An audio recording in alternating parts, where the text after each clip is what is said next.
মেয়েটির নাম আখি তারা। নেত্রকোনার অতি অজপাড়াগার মেয়ের জন্য খুবই আধুনিক নাম। বয়স 10 থেকে 11, শশকের মতো ভীত চোখ। মিসির আলি ছোট্ট করে নিঃশ্বাস ফেললেন। তার কাছে মনে হলো মেয়েটি রবীন্দ্রনাথের পোস্টমাস্টারের মেয়েটির চেয়েও অসহায়। পোস্টমাস্টারের মেয়ে ছিল নিজের গ্রামের। এই মেয়েটি হঠাৎ উঠে এসেছে অতি আধুনিক এক শহরে।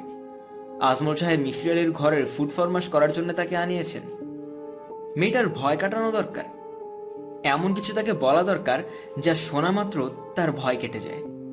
এই ঘর তার নিজের ঘর বলে মনে হতে থাকে। মিসির আলি মেয়েটির দিকে তাকিয়ে বললেন, ভয় লাগছে গো মা?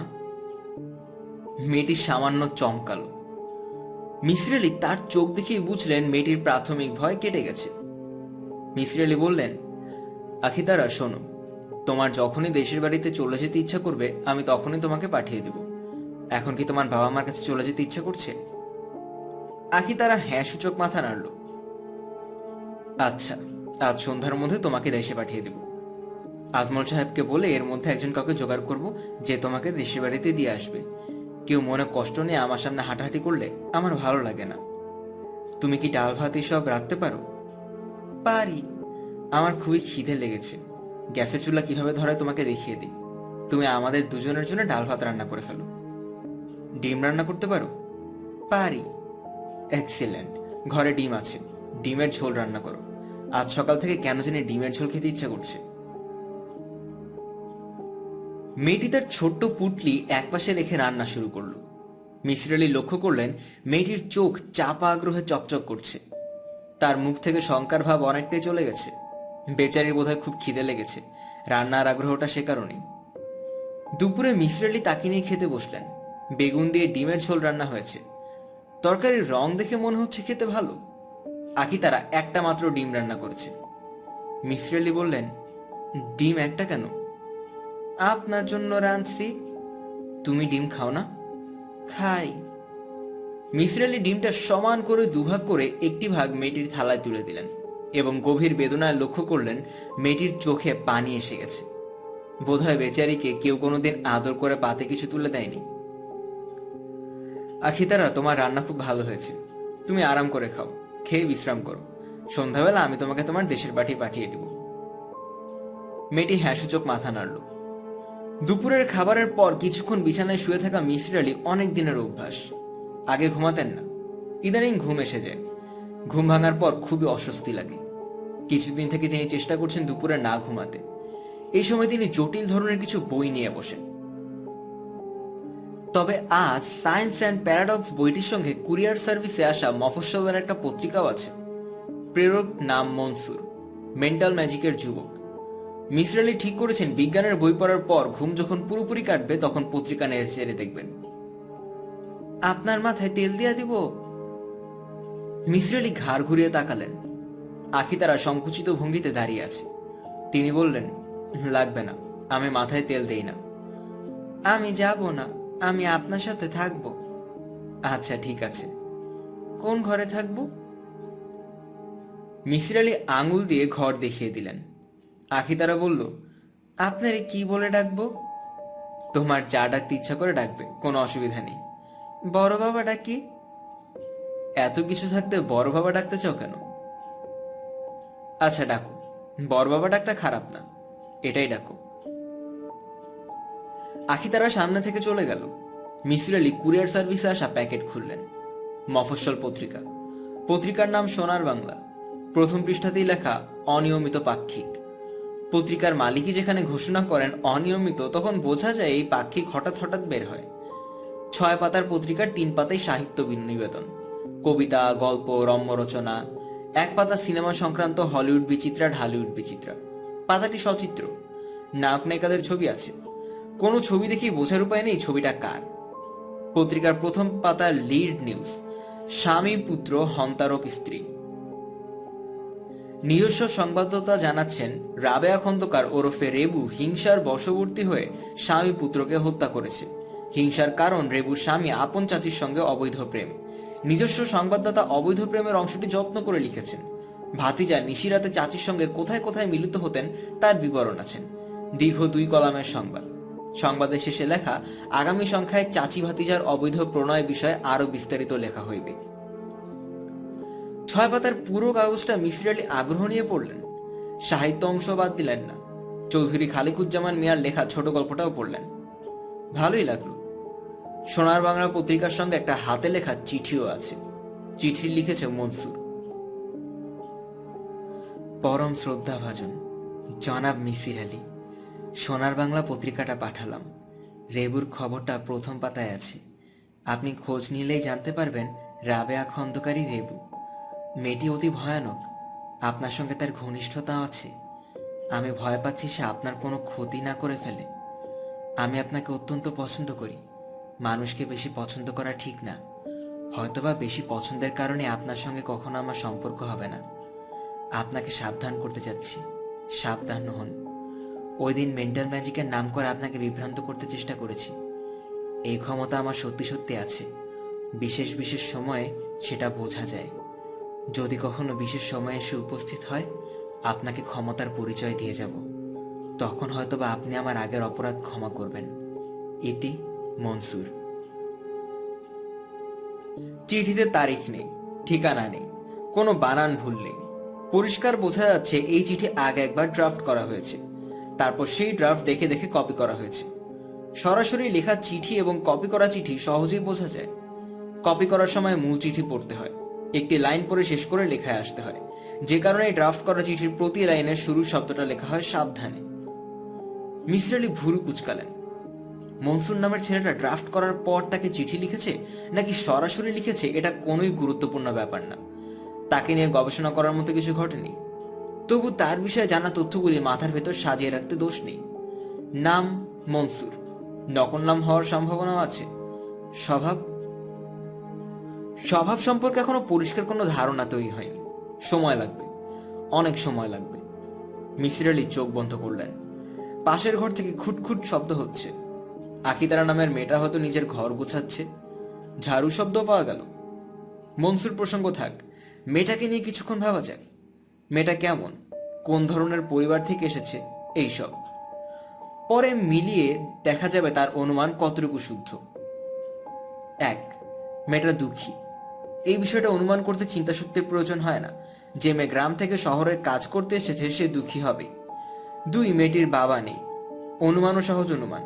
বাবা জীবিত অবস্থায় এমন ফুটফুটে একটা মেয়েকে শহরে কাজ করতে পাঠাবেন না। 3, মেয়েটি তার নিজের সংসারে বাস করে না, আশ্রিত। একমাত্র আশ্রিতরাই সামান্য আদরে অভিভূত হয়। তিনি অর্ধেকটা ডিম তার পাতে তুলে দিয়েছেন, এতেই তার চোখে পানি এসে গেছে।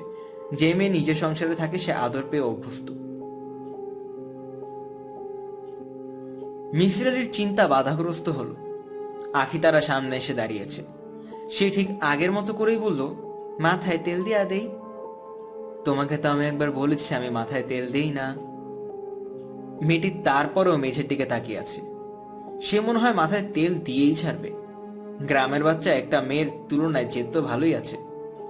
মিসির আলী বললেন, আখিতারা শোনো, তুমি কি তোমার বর বাবার মাথায় রোজ তেল দিয়ে দিতে? কিভাবে বললাম জানো? তুমি আমাকে বর বাবা ডাকছো, আমার মাথায় তেল দিয়ে দেওয়ার জন্য ব্যস্ত হয়ে পড়েছ। খুব সহজ অনুমান। আচ্ছা শোনো, তোমার বাবা কি মারা গেছেন না বেঁচে আছেন? বাচ্চা আছেন। তুমি কি তোমার বাবার সঙ্গে থাকো? হ। তোমার সঙ্গে আর কে কে থাকে? আমরা 3 বোন আর বড় বাবা। যাও তেল নিয়ে এসে তেল দাও। কি তেল দেবে? ঘরে তো সয়াবিন তেল ছাড়া কোনো তেল নেই। সয়াবিন তেল কি মাথায় দেওয়া যায়? নারিকেল তেল দিমু, আমি সাথে করে আনছি। তুমি তো দেখি খুবই গুছানো মেয়ে। মিসির আলীর মেজাজ সামান্য খারাপ হয়েছে। মেয়েটির ব্যাপারে তার বেশিরভাগ অনুমানই ঠিক হয়নি। কেমন কথা, তিনি কি আগের মতো চিন্তা করতে পারছেন না? নাকি বৃদ্ধ বয়সের অস্থিরতা তাকে গ্রাস করেছে? আখিতারা মাথায় তেল দিতে দিতে টুকটুক করে কথা বলছেন। আখিতারা মিসির আলীর জন্য অপেক্ষা করছেন না, নিজের মনেই বলছেন, আমার বাপ জান বাদাইম্মা। বাদাইম্মাটা কি? ঘর থেকে চল্লা যায়, ফিরে না। 1 মাস 2 মাস 3 মাস পরে ফিরে, 4-5 দিন থাকে, আবার চল্লা যায়। সংসার চলে কিভাবে? চলে না। মা চিরা কুটে, মুড়ি ভাজে, মুড়ি লাড্ডু বানায়, আমি মুড়ি লাড্ডু বানাইতে পারি। আমারে তেল গুড় ভেলগির আইনা দিয়েন, বানাই দিমু। এই ভেলি গুড়টা কি? ভেলি গুড় চিনেন না? না। কুষার থেকে হয়, কুষার চিনেন? না। ইক্ষু চিনেন? হ্যাঁ, এখন বুঝেছি, আখের গুড়। আমার চার বোনের মধ্যে সবচেয়ে সুন্দর যে জন, তার নাম নয়নতারা। আমার বড়, 3 বছরের বড়। তোমাদের সব বোনের নামে শেষেই তারা আছে নাকি? হ, আমার পরেরটার নাম স্বর্ণতারা, তারপরের জনের নাম লজ্জা তারা। তোমরা তো দেখি তারা পরিবার। ভাই হলে কি নাম হতো? বাপ জান সেইটাও ঠিক করে রাখছে। ভাই হইলে নাম হইতো তারা মিয়া। সন্ধ্যা নেমে গেছে। মিসির আলির ঘুম ঘুম পাচ্ছে। রান্নাঘরে খুটখাট শব্দ হচ্ছে। আখি তারা মনে হয় রান্নাবান্না লেগে গেছে। তাকে কয়েকটা জিনিস শেখাতে হবে। চা বানানো, নানান রকম চা, দুধ চা, লিকার চা, আদা চা, মশলা চা, ঠান্ডা চা। রাত 9টার দিকে বাড়িওয়ালা আজমল সাহেব বেড়াতে এলেন। তার আসার প্রধান উদ্দেশ্য আখি তারা কাজকর্ম কেমন করছে খোঁজ নেয়া। তিনি গম্ভীর গলায় বললেন, কাজের মেয়ে রাখতে হয় মারের উপর। সকাল একটা থাপ্পড় দিবেন, সারাদিন ভালো থাকবে। মাগরিবের নামাজের পর আবার থাপ্পড়, রাতটা আরামে কাটবে। মেয়েটা ভালো, থাপ্পড় দিতে হবে বলে মনে হয় না। গ্রামের পিচকা মেয়ে কখনো ভালো হয় না। মায়ের পেট থেকে এরা যখন বাইর হয়, তাদের ভালো জিনিস সব মায়ের পেটে রাইখা দিয়া বাইর হয়। রান্না বান্না জানে কিছু? মনে হয় জানে। রেবুর কাছে পাঠাই দিবেন, 2-1টা আইটেম শিখাই দিবে। রেবু রান্না জানে? খুব ভালো রান্না জানে। ফাইন। তার হাতে চিতলের পেটি খেলে বাকি জীবন মনে থাকবে। রেবুর ভালো নাম কি রাবেয়া? ভালো নাম রাবেয়া হবে কোন দুঃখে? ভালো নাম শেফালি। রেবু কি বলছে তার ভালো নাম রাবেয়া? না না, বলতেও পারে, মাথা ঠিক নেই। কখন কি বলে নিজেও জানে না। আপনাকে বলি নেই তো তার বিবাহ হয়েছে? স্বামী তালাক দিয়ে চলে গেছে? জি না, এরকম কিছু বলেনি। পাগলামি এমন এক অসুখ, একবার হয়ে গেলে কখনো পুরোপুরি সারে না। অসুখের বীজ থেকেই যায়। ঠিক মতো আলো হওয়া পাইলে বীজ থেকে গাছ হয়ে যায়। ঠিক বলছি না ভাই সাহেব? মিসির আলি কিছু বললেন না। আজমল সাহেব হতাশ গলায় বললেন, গত বৃহস্পতিবার সে তার মামির সঙ্গে আপনাকে নিয়ে উল্টাপাল্টা কথা বলছে। কি বলেছে? আপনি নাকি তারে বলছেন 2 দিন পর পর তোমাকে দেখার জন্য পাত্রপক্ষের লোকজন আসে, পছন্দ হয় না বলে ফেরত যায়।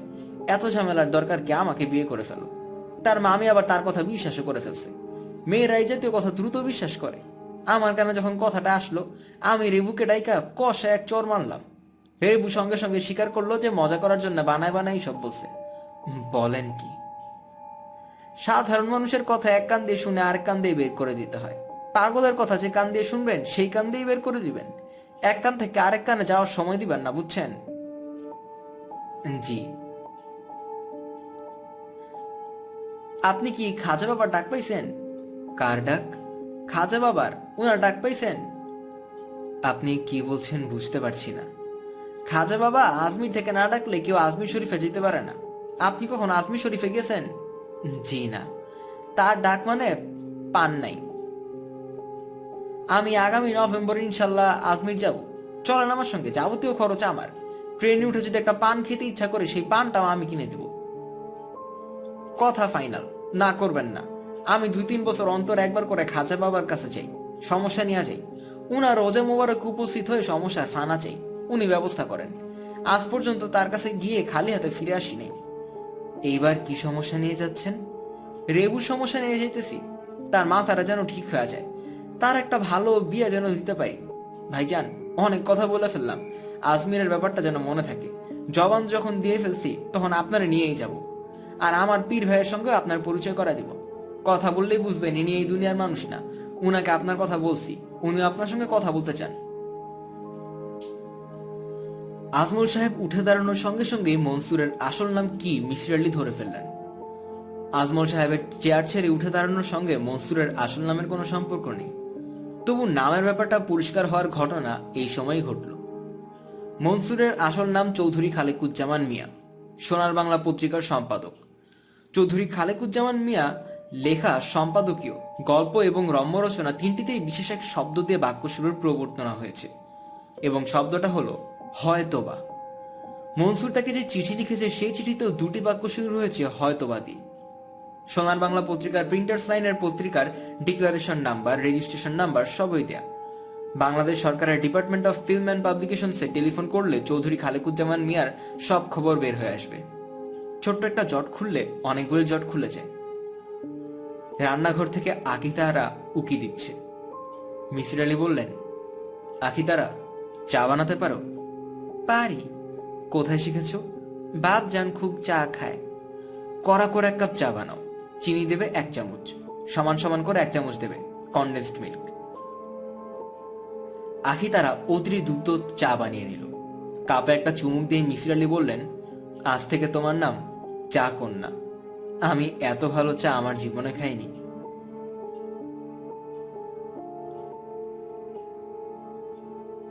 আতরের গন্ধে বাড়ি ম ম করছে। আজমল সাহেবের পীর ভাই হুজুরে কেবলা বিন নেশান আলী আসগর কুতুবি মিসির আলীর বসার ঘরে বসে আছেন।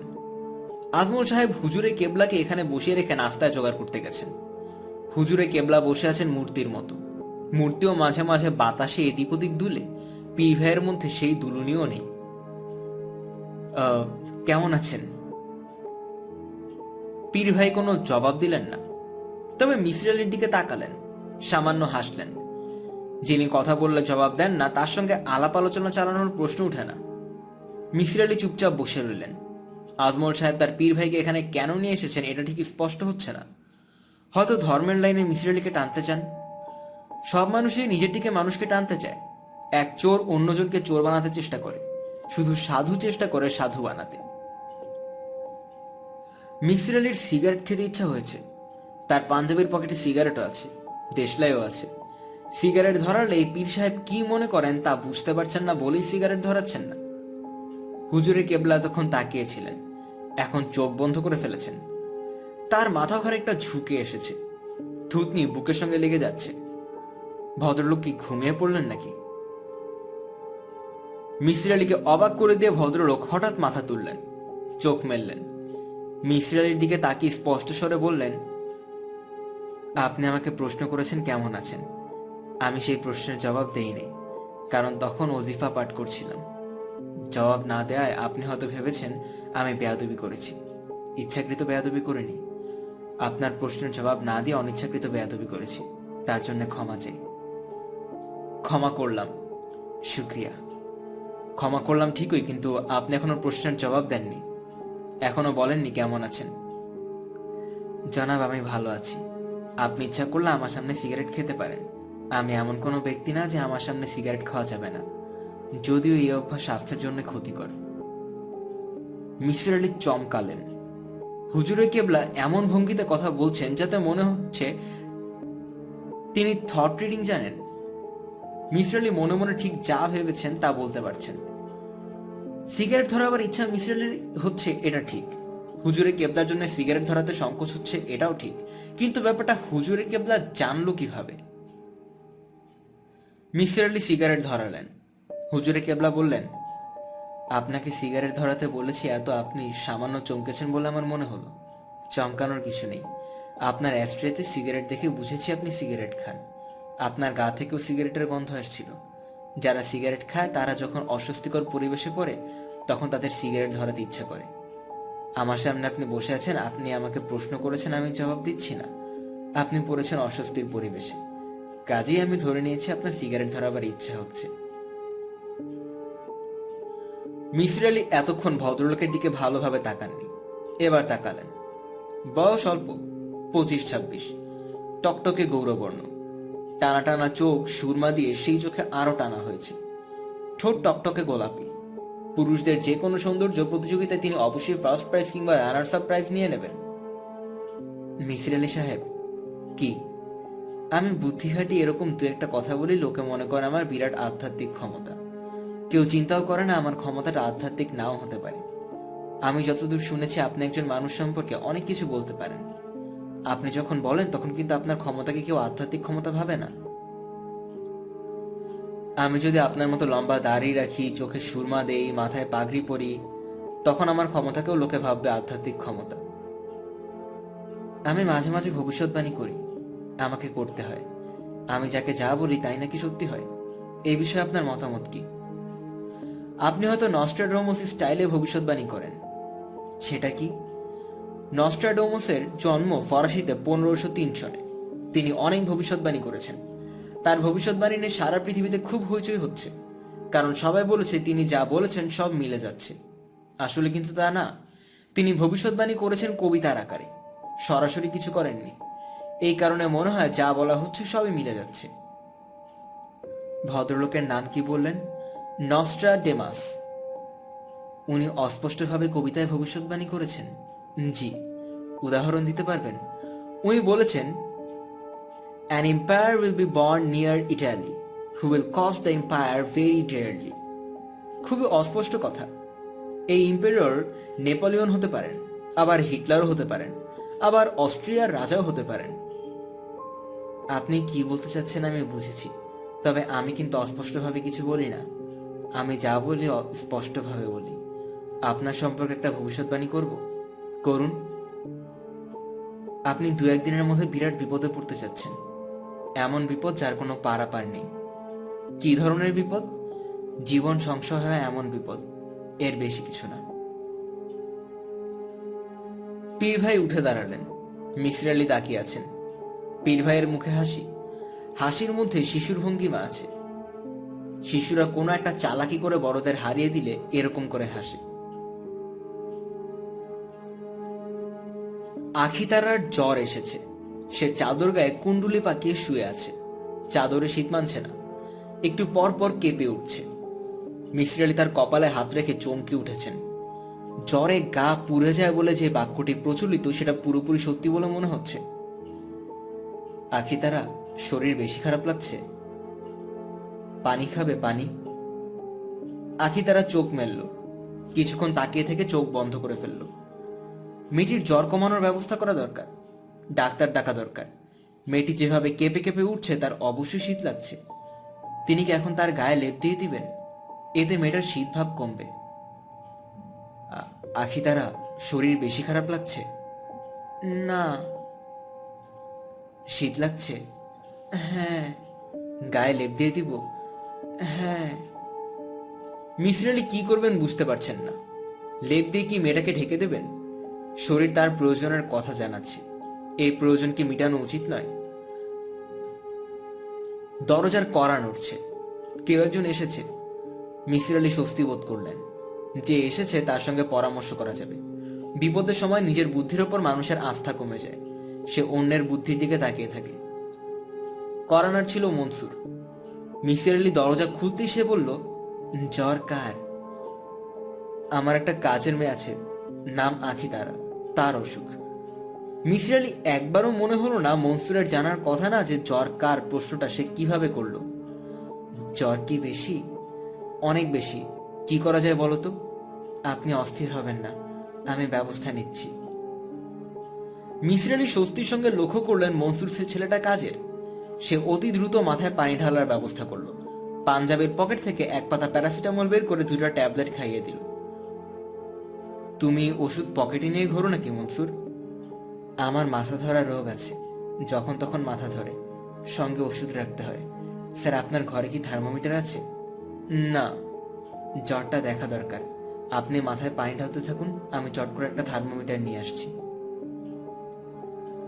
মনসুর ঘর থেকে বের হলো। কিছুক্ষণের মধ্যেই থার্মোমিটার নিয়ে ফিরে এলো। জ্বর মাপা হলো 105। কারোর জ্বর 105 হতে পারে তা মিসির আলির ধারণার মধ্যেও নেই। মেয়েটির মুখ ছাইবর্ণ হয়ে গেছে, চোখ লাল টকটক করছে। মিসির আলি বললেন, মনসুর, এখন আমাদের করণীয় কি? আপনার করণীয় হলো চুপচাপ বসে থাকা, আমি বাকিটা দেখছি। সামান্য অসুখে এতটা নার্ভাস হতে আমি কাউকে দেখিনি। 105 জ্বর, এটাকে তুমি সামান্য বলছো? ভাইরাসের জ্বর ধুমধাম করে বাড়ে, বাচ্চারা সামাল দিতে পারে, বয়স্ক মানুষদের জন্য অসুবিধা হয়। স্যার, আপনি বসের ঘরে চুপচাপ বসে থাকুন, আমি যা করার করছি। তুমি কি করবে? প্রথমে আপনাকে কড়া কড়া 1 কাপ চা বানিয়ে খাওয়াবো, তারপর মেয়েটাকে বাথরুমে নিয়ে যাব, মাথায় 4-5 বালতি পানি ঢালবো। আমাকে চা খাওয়াতে হবে না, তুমি একজন ডাক্তার ডেকে আনো। সকালে কোনো ডাক্তার পাওয়া যায় না, ডাক্তাররা প্রাইভেট রোগী দেখতে শুরু করেন বিকেলে। আপনি দুশ্চিন্তা করবেন না, আমি আখিতারার জ্বর নামিয়ে দিচ্ছি। বিকালে ডাক্তার ডেকে নিয়ে আসবো। মিসির আলি সিগারেট ধরালেন। মেয়েটাকে বাথরুমে নেওয়া হয়েছে এবং তার মাথায় বালতি বালতি পানি ঢালা হচ্ছে। এক একবার পানি ঢালা হচ্ছে, মেয়েটা আর্তনাদের মতো করছে, আর মিসির আলি চমকে চমকে উঠছেন। স্যার, চা নিন। জ্বর কি কিছু কমেছে? এখনো থার্মোমিটার দিয়ে মাপিনি, তবে কিছু নিশ্চয়ই কমেছে। চায়ে চিনি টিনি সব ঠিক আছে কিনা দেখুন। মনসুর চা দিয়ে আবার বাথরুমে গেল পানি ঢালতে। বাথরুমে পানি ঢালার শব্দ শুনতে শুনতে তিনি সিগারেট টানছেন। তার মাথায় কিছু প্রশ্ন চলে এসেছে। তিনি চাচ্ছেন না এই মুহূর্তে প্রশ্নগুলি আসুক, কিন্তু প্রশ্নগুলি আসছে। এক, মনসুরকে তিনি মেয়েটির নাম বলেননি, কিন্তু সে স্পষ্ট বলেছে আমি আখিতারার জ্বর নামিয়ে দিচ্ছি। নামটা সে জানলো কিভাবে? দুই, থার্মোমিটার আনার জন্য সে ছুটে ঘর থেকে বের হলো। থার্মোমিটার নিয়ে 2 মিনিটের মাথায় ফিরে এলো। আশেপাশে কোনো ফার্মেসি নেই। ওষুধ যেমন তার পকেটে ছিল, থার্মোমিটারও কি পকেটে ছিল? অনেকেই ওষুধ সঙ্গে নিয়ে ঘোরে, পকেটে থার্মোমিটার নিয়ে কজন আর ঘুরে? তারপরেও ধরে নেওয়া যাক মনসুর অল্প কিছু অদ্ভুত মানুষের একজন, যার স্বভাব পকেটে থার্মোমিটার নিয়ে ঘোরা। তাহলেও সমস্যা আছে। কেন সে বলল থার্মোমিটার কিনে নিয়ে আসি? সে বলতে পারতো আমার সঙ্গে থার্মোমিটার আছে। স্যার, আরেক কাপ চা খাবেন? না। মেয়েটার অবস্থা কি? অবস্থা ভালো না স্যার। ভালো না মানে? জ্বর নামেনি, হাসপাতালে ফেলে দিয়ে আসি। হাসপাতালে ফেলে দিয়ে আসি মানে? এটা কেমন কথা? কথায় কথা বলেছি স্যার, শিশু হাসপাতালে ভর্তি করিয়ে দিই। আমার জানাশোনা আছে, অসুবিধা হবে না। একটা বেবি ট্যাক্সি নিয়ে আসি। আপনি কি সঙ্গে যাবেন? অবশ্যই আমি সঙ্গে যাব। আপনি রেস্ট নিন, আমি ভর্তি করিয়ে আপনাকে খবর দিয়ে যাব। কোনো সমস্যা নেই। আমার রেস্টের চেয়ে মেয়েটির চিকিৎসা অনেক বেশি প্রয়োজন। তুমি সময় নষ্ট না করে ট্যাক্সি, বেবি ট্যাক্সি কি আনবে আনো। স্যার, মেয়েটা বাঁচবে না। তুমি কি বলতে চাচ্ছ? মেয়েটা বাঁচবে না। তুমি কি করে বুঝলে? স্যার, আমি ডাক্তার না, কিন্তু আমার কিছু ক্ষমতা আছে। আমি কিছু কিছু জিনিস আগে আগে বুঝতে পারি। আমি মৃত্যুর গন্ধ পাই। আপনাকে তো স্যার আগেও বলেছি আমার কিছু বিশেষ ক্ষমতা আছে। মৃত্যুর গন্ধ কেমন আপনাকে একটু ব্যাখ্যা করি। কোনো ব্যাখ্যা করতে হবে না, তুমি মেয়েটাকে হাসপাতালে নেওয়ার ব্যবস্থা করো। 1 কাপ চা খেয়ে নেই স্যার, 5 মিনিট লাগবে। পানি গরম দিয়েছি, আপনি আরেক কাপ খাবেন? আখিতারাকে শিশু হাসপাতালে ভর্তি করা হলো। হাসপাতালে ভর্তি করানোর পর ডাক্তার এনে সঙ্গে সঙ্গে রোগী দেখানোর ব্যবস্থা মনসুর অতি দ্রুত করে ফেলল। মিসির তার ক্ষমতার প্রশংসা না করে পারলেন না। সবকিছু যেন তার হাতের মুঠায়। সিস্টারদের সঙ্গে হাসি মুখে আপা আপা করে কথা বলছে, যেন কত দীর্ঘদিনের পরিচয়। এক ডাক্তারের সঙ্গে কথা বলার সময় ডাক্তারের বাড়ি মাদারীপুর শুনে মনসুর এমন ভঙ্গি করলো যেন মাদারীপুর বাড়ি হওয়াটা বিস্ময়কর ঘটনা। এমন বিস্ময়কর ঘটনা শতাব্দীতে একটা দুটার বেশি ঘটে না। মিসির আলি হাসপাতালের বাইরে দাঁড়িয়ে আছেন। মেয়েটা হাসপাতালে ভর্তি হওয়ার পর থেকে তিনি খানিকটা স্বস্তি পাচ্ছেন। চিকিৎসা শুরু হবে, ডাক্তাররা দেখবেন। দেশের ডাক্তারদের প্রতি তার আস্থা আছে। আস্থার পেছনে লজিক হচ্ছে এই দেশের সব ডাক্তারকে অসংখ্য রোগী দেখতে হয়। রোগীর প্যাথোলজিক্যাল রিপোর্টের উপর ডাক্তাররা তেমন ভরসা করেন না, কারণ প্যাথোলজিক্যাল ল্যাবগুলির অবস্থা তারা জানেন। ডাক্তারদের নির্ভর করতে হয় অভিজ্ঞতার ওপর। লক্ষণ বিচার করে রোগ নির্ণয় তাদের দক্ষতা অসামান্য। সব কমপ্লিট করে দিয়ে এসেছি স্যার। রোগীর যদি কিছু হয়ে যায় কেউ আমাদের দোষ দিতে পারবে না। আমরা প্রপার চিকিৎসার ব্যবস্থা করেছি, আমাদের দিক থেকে কোনো ভুল নেই। রোগের মৃত্যু হয়েছে হাসপাতালে। তুমি বারবার মৃত্যুর প্রসঙ্গ আনছো কেন? মৃত্যু কেন হবে? মানুষ তো স্যার অমর না। মানুষের মৃত্যু হয়, মানুষ মরণশীল। তোমার সঙ্গে আমার কিছু কথা আছে। বলুন। তুমি এত নিশ্চিত কিভাবে যে মেয়েটা মারা যাবে? সব মানুষের মৃত্যুর ব্যাপারেই আমি নিশ্চিত, তবে আখিতারার মৃত্যু যে ঘনিয়ে এসেছে এটা বুঝতে পারছি। আখিতারা মেয়েটাকে তুমি চিনতে? জি না, আমি চিনব কি করে? সে কাজ করে আপনার এখানে। চৌধুরী খালেকুজ্জামান মিয়া কি তোমার আসল নাম নাকি ওটাও ছদ্মনাম? চৌধুরী খালেকুজ্জামান মিয়া? হ্যাঁ, চৌধুরী খালেকুজ্জামান মিয়া। আমার এই নাম আপনি কিভাবে জানলেন? এক একজনের পদ্ধতি এক এক রকম। তুমি একটা পদ্ধতি বের করেছো যে আখিতারা আজ রাতে মারা যাবে। আমি অন্য পদ্ধতিতে তোমার নামধাম পরিচয় বের করেছি। দুজনের পদ্ধতি দুরকম। আমার নাম ধাম পরিচয় বের করেছেন? হ্যাঁ, বের করেছি। আমার কথা কি তোমার বিশ্বাস হচ্ছে? বিশ্বাস হচ্ছে। স্যার আসুন, আমরা কোথাও বসে চা খাই। রেস্টুরেন্টে বসে চা খেতে কি আপনার আপত্তি আছে? না, আপত্তি নেই। আমার নাম যে চৌধুরী খালেকুজ্জামান, এই তথ্য আপনাকে কে দিল? তুমিই দিয়েছো, অন্য কেউ দেয়নি। আমি দিয়েছি? হ্যাঁ, তুমি দিয়েছো। কিভাবে দিয়েছো শুনতে চাও? না। হাসপাতালের কাছাকাছি একটা চায়ের দোকানে দুজন ঢুকলো। চায়ের দোকানের মালিক মনসুরের দিকে তাকিয়ে আনন্দিত গলায় বলল, আরে ময়না ভাই, কেমন আছেন? মনসুর জবাব দিল না, একবার শুধু আর চোখে মিসির আলীকে দেখল। চৌধুরী খালেকুজ্জামানের আরেক নাম ময়না, এটা জেনে মিসির আলী তেমন কোনো ভাবান্তর হলো না। রেস্টুরেন্ট ফাঁকা, দোকানের চা ভালোই। এই ব্যাপারে মিসির আলীর খুব অদ্ভুত লাগে। নামি দামি রেস্টুরেন্টের চায়ের চেয়ে রাস্তার পাশে সস্তা দোকানগুলোর চা ভালো হয়। মনসুর বলল, স্যার, আপনি মনে হয় ধরে নিয়েছেন আমি খারাপ লোক। আমি আগে ভাগে কিছু ধরে নেই না। তুমি আমার কাছে আসল নাম গোপন করেছো। নাম গোপন করলে মানুষ খারাপ হয়ে যায় না। পৃথিবীর অনেক বিখ্যাত মানুষ নাম গোপন করতে ভালোবাসেন, অন্য কোনো পরিচয়ে নিজেকে পরিচিত করতে চাইতেন। এই অস্বাভাবিকতা অনেকের ভেতর আছে। সুনীল গঙ্গোপাধ্যায়ের নিজের নাম গোপন করে নাম নিয়েছেন নীল লোহিত। বালাইচাঁদ মুখোপাধ্যায়ের আরেক নাম বনফুল। স্যার, সুনীল গঙ্গোপাধ্যায় না, বালাইচাঁদও না। তবে আমি খারাপ লোক না। আমি বলিনি তুমি খারাপ লোক। আমার কাজের মেয়েটার নাম যে আখিতার, এটা কিভাবে জানলে? মেয়েটার জন্য থার্মোমিটার আনার কথা বলে তুমি দৌড় দিয়ে বের হলে। থার্মোমিটার তোমার পকেটেই ছিল। তুমি কি থার্মোমিটার পকেটে নিয়ে চলাফেরা করো? জি। কেন? থার্মোমিটার দিয়ে আমি একটা মেন্টাল ম্যাজিক দেখাই। থার্মোমিটারের দিকে তাকিয়ে থেকে আমি থার্মোমিটারের পারদ উপরে উঠাতে পারি। আপনাকে এটা দেখাবো বলে থার্মোমিটার সঙ্গে করে এনেছিলাম।